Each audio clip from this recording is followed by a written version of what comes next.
it was something I realized I was going to try in another kind of way. My Seventh Symphony is a little bit closer to the way it was built than anything else of the other 8.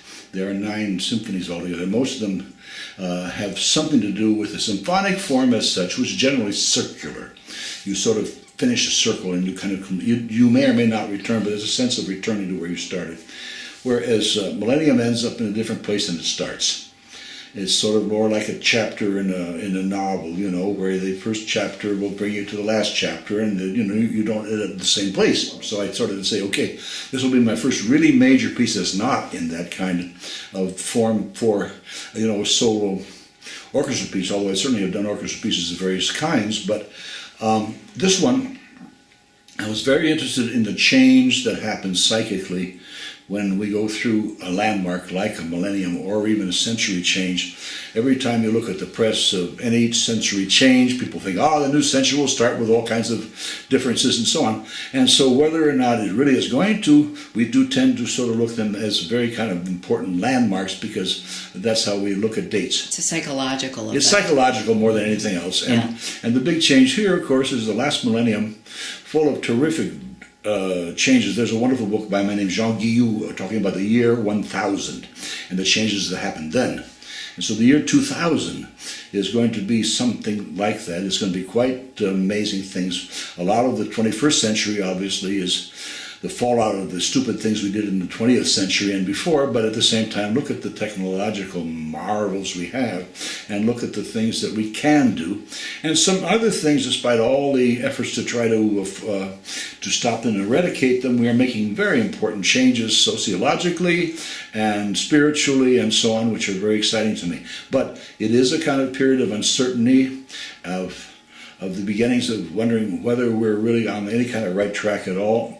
Those are all part of it. That's why the end of the section is called A Conclusion for Now, because I'm not really interested in how it concludes. I'm interested in where it's going. Time marches on. It does, and it's going to take us places we'll never have guessed. Right. Now, you've also commented that you think this is going to be a hard piece to interpret, to pull off in performance. I'll see. I mean, I must say, Maestro Kalmar impresses me enormously. Everybody had told him he was excellent, and I'm sure if anybody can make it work, he probably will as any. But I mean, this is an area where I'm dealing a little bit with terra incognita, simply because it isn't the kind of piece that writes itself. It's one that has struggled a great deal on the choices, with the choices all the way through it, and that's really what had been my biggest concern with this piece. Will it be a line that will be possible for people to follow out there?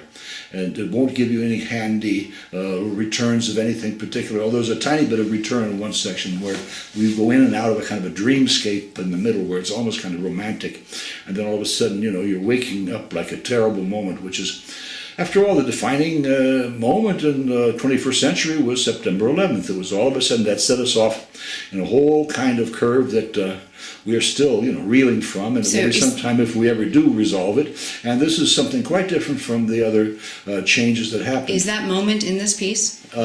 Yes, a little bit, but only a sense of not a kind of direct, hey, here comes as a point of departure, maybe. Well, I mean, what I'm saying is the section after the dreamscape, which will give you some sense of the changes, and okay, we're talking about rude awakenings. Yes. And that's all it really is, the rude awakening. It's after a sense of, one does have beautiful dreams of, love and happiness and hope. And then all of a sudden, bang, this horrifying thing happens, and all of a sudden, you can look back and say, it probably was fated.